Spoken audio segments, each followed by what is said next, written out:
Bonjour, c'est avec plaisir que nous nous retrouvons une nouvelle fois pour l'émission Conseil de famille, préparée et organisée par l'UDAF de la Vendée en partenariat avec TV Vendée. L'objectif de l'émission est d'apporter des relais ou des solutions à des problématiques que vous pourriez rencontrer. Le mois dernier, nous avions fait un focus sur le travail en milieu ordinaire des personnes en situation de handicap. Ce mois-ci, et toujours dans l'idée de l'insertion de ce public, nous avons voulu mettre en avant l'association Festivités qui organise des ateliers de théâtre dont l'un, le groupe Rancard, est composé de personnes en situation de handicap. Pour cela, nous recevons M. Rotureau, président et metteur en scène de ce formidable projet préparé à Montaigu.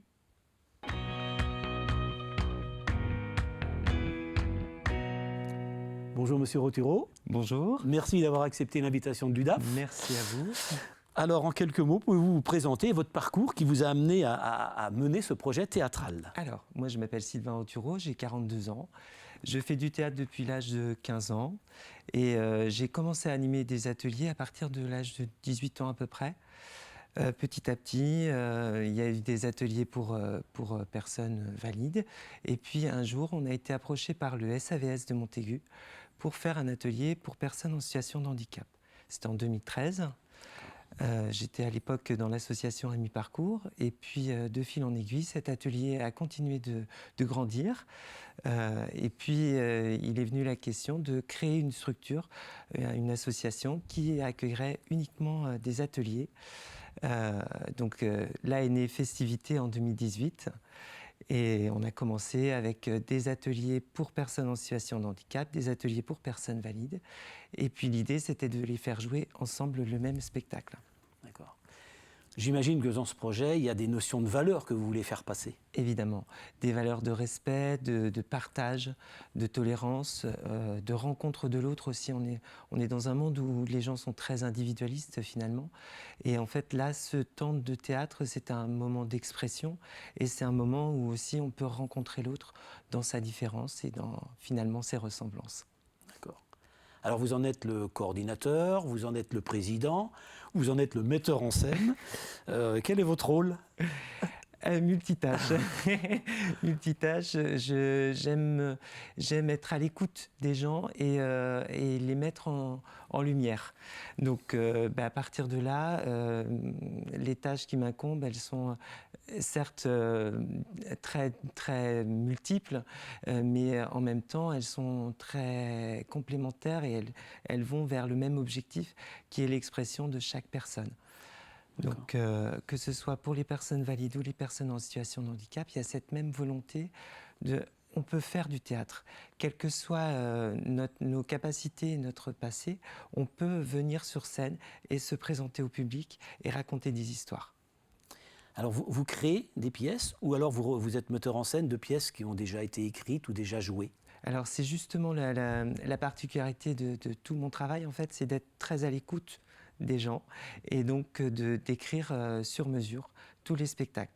En fait, chaque acteur, je vais essayer de m'inspirer un peu de ce que je vois, de ses capacités, de là où il en est dans sa démarche, et puis écrire un spectacle qui sera adapté complètement. D'accord. Donc jamais mettre en échec les gens. Alors, quelle est la typologie du public que vous accueillez? Je parle pour les personnes en situation de handicap. Est-ce que vous faites des sélections? Est-ce qu'il y a des publics, c'est plus compliqué? Est-ce que vous pouvez m'en dire plus? Alors, le principe, c'est on accueille toute personne qui a envie de faire du théâtre. Après, on est un petit peu bloqué par le lieu de répétition, qui est un lieu à étage, avec un vieil escalier en pierre. Et donc là, effectivement, le handicap moteur, par exemple les personnes en fauteuil roulant, on ne pourra pas les accueillir pour l'instant. C'est peut-être un projet d'avenir, mais pour l'instant, on peut pas. Donc c'est plutôt du handicap mental. Voilà, ça va du retard léger à des choses un peu plus complexes. Je ne m'intéresse pas forcément aux pathologies des personnes, je les prends telles qu'elles sont et elles font partie de l'aventure. Alors j'ai bien compris que vous avez des ateliers pour personnes de tout type. Hein.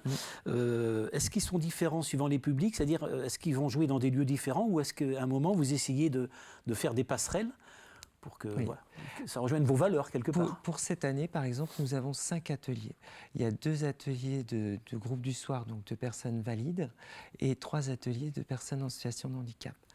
Ces 5 ateliers-là font un spectacle ensemble. C'est-à-dire que chaque atelier va préparer une partie du spectacle, et puis on réunit tout ça pour faire un ensemble. L'ensemble forme le spectacle que les spectateurs pourront voir. D'accord, tout le monde est sur le même lieu en tout cas. Exactement. D'accord. Et puis il y a beaucoup d'entraide justement dans les différents groupes, que ce soit les personnes valides ou les personnes en situation de handicap, ils s'entraident entre eux. S'il y en a un qui a un problème de costume, puis il y en a un autre qui lui raccroche. S'il y en a un qui a un trou, qui ne sait plus son texte, eh bien, il y a toujours quelqu'un qui suit le texte derrière. Il y a beaucoup d'entraide dans ce groupe. D'accord, ça amènerait presque plus de cohésion, quelque part on peut Complètement. dire ça, ou alors vous Complètement. pouvez aussi avoir des acteurs plus valides qui se disent c'est plus compliqué d'être... Est-ce qu'il y en a qui abandonnent par exemple, ou au Alors, contraire il y a eu l'effet la première année. De personnes qui sont venues et qui ne sont pas restées parce que ce n'était pas forcément ce qu'ils attendaient. Ils voulaient faire du théâtre un peu plus classique, on va dire. Et alors que nous, on a vraiment une démarche de groupe. On est vraiment dans quelque chose où on va aller, comment dire, créer une cohésion de groupe va être plus important finalement. Et c'est de là qu'on va partir pour pouvoir créer ce spectacle. D'accord. Donc il y a une unité dans ce groupe. Alors, j'imagine que vous avez des partenariats, alors des partenariats qui peuvent être avec, j'imagine, les institutions locales, peut-être ça peut être avec des écoles, avec d'autres groupes de théâtre. Bien sûr, alors ils sont multiples. Oui, j'imagine. On a déjà, au niveau de Montaigu, donc nous on est basé sur Montaigu-Vendée. Au niveau de Montaigu-Vendée, on a créé un groupement d'ateliers théâtre, enfin de troupes de théâtre, pardon, qui s'appelle Théâtrama. Et donc c'est le théâtre amateur du secteur. Et donc là, on est 17 troupes et on mutualise au niveau de la communication, du matériel, on se prête des choses. Il y a vraiment une coordination importante entre toutes ces troupes. Et puis après, on a des partenaires institutionnels, donc type la mairie qui nous prête les salles, la salle de répétition, la salle de spectacle. On a également des entreprises qui sont venues nous voir et qui ont dit nous, votre projet nous intéresse, donc on a envie de participer. Puis on a des particuliers qui nous font des dons. On fonctionne vraiment beaucoup sur ce système-là, en fait. On est reconnu d'utilité publique, on a un agrément, et donc ça nous permet de faire un reçu fiscal pour les personnes qui souhaitent nous aider financièrement pour pouvoir faire plus de projets, acheter de nouveaux décors, acheter de nouveaux costumes, faire des temps de convivialité. Voilà, c'est important aussi. Et des partenariats avec les organismes style MDPH, ou est-ce qu'il y en a ou pas du tout? Pour l'instant, non. Non. Il faut se rappeler qu'on a créé l'association en 2018, donc il y a encore tout un cheminement à faire. Pour l'instant, on n'a pas fait encore de convention avec la MDPH.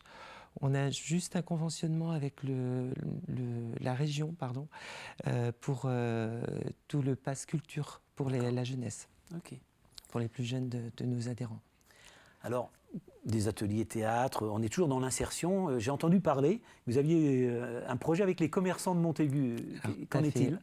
Alors, pour l'instant, il est un petit peu mis de côté pour probablement l'année prochaine. En fait, le projet, ça allait dans le travail d'année en fait, de l'estime de soi, de la confiance en soi. C'est vraiment la thématique que je voulais aborder sur l'année. Et donc, ça a commencé avec un projet photo. On a fait venir des photographes pendant nos séances. Et puis, ils ont fait des magnifiques portraits. Et donc là, on est en train de les choisir. Et ça va faire l'objet d'un premier projet donc, qui va être une exposition de ces portraits photos. Et puis, dans l'idée, c'était de se dire, pourquoi pas aller voir les commerçants de Montaigu, et puis leur proposer de faire un défilé avec des articles qu'ils vendent eux dans leur boutique, et puis présenter cette nouvelle collection avec nos acteurs valides et handicapés de l'association Festivité. D'accord. On est 50, donc ça permettait d'avoir à peu près tous les gabarits, d'avoir tous les types de personnes, et puis de proposer quelque chose un événement sur Montaigu, et en même temps mettre en lumière et les acteurs et les commerçants qui jouaient le jeu avec nous. Et des partenariats avec des écoles, c'est un projet où pour l'instant il y a tellement de choses à faire que c'est mis de côté? Il y a beaucoup de partenariats qui sont en création. Donc là, on a notamment le lycée Léonard de Vinci. On commence à avoir quelques contacts avec certains étudiants. Il y a aussi au niveau des structures d'hébergement pour personnes en situation de handicap. Je peux citer la Maison du Lac, par exemple. Bien sûr, oui. J'y ai moi-même travaillé, donc je connaissais déjà mes anciens collègues et ça a créé des liens évidents. Et puis bon, on a quand même une dizaine de nos acteurs qui viennent de cette structure-là. Il y a aussi le Bois de Lille à Tresseptier. Je pourrais en citer beaucoup, mais on essaye de faire partie d'un maillon de la chaîne. On est complètement dans la vie. Alors j'ai vu qu'à titre personnel, vous travaillez à côté. Est-ce qu'il y a un lien entre votre métier et votre rôle de metteur en scène de l'association? Tout à fait. Alors j'ai la chance de travailler à Briogel dans un service un peu particulier qui s'appelle Be With You, qui est à la fois un service de comptage et de blanchisserie qui est composé uniquement de personnes en situation de handicap et qui permet en fait d'inclure dans le milieu ordinaire des personnes avec un handicap. Donc c'est complètement dans la même démarche que l'association. Et j'ai donc cette chance-là de travailler dans cette entreprise avec un patron qui est sensible à cette question et qui du coup soutient mon projet aussi de faire du théâtre et de faire du théâtre différemment. Alors est-ce qu'on pourra venir vous voir sur scène prochainement ou il faut encore attendre un peu? Très très bientôt. D'accord. On va jouer les 30 avril et 1er mai à la Boissière de Montaigu, salle polyvalente, un spectacle autour de l'amour. On en a bien besoin en ces temps de guerre, de parler un peu d'amour et de réconfort. Très bien. Je pense qu'on mettra en incrustation toutes vos coordonnées, si des gens auraient envie de vous contacter ou faire partie de votre association. Moi, je voulais vous remercier pour ce moment passé à expliquer votre projet. Merci. Le temps passe vite, comme vous avez pu le voir. On aurait pu parler de plein d'autres choses. En tout cas, merci.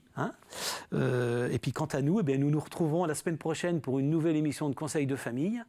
Si vous désirez revoir cette émission comme les précédentes, soit en replay sur TV Vendée, soit sur les sites de l'UDAF de la Vendée ou de TV Vendée. Merci et à la semaine prochaine.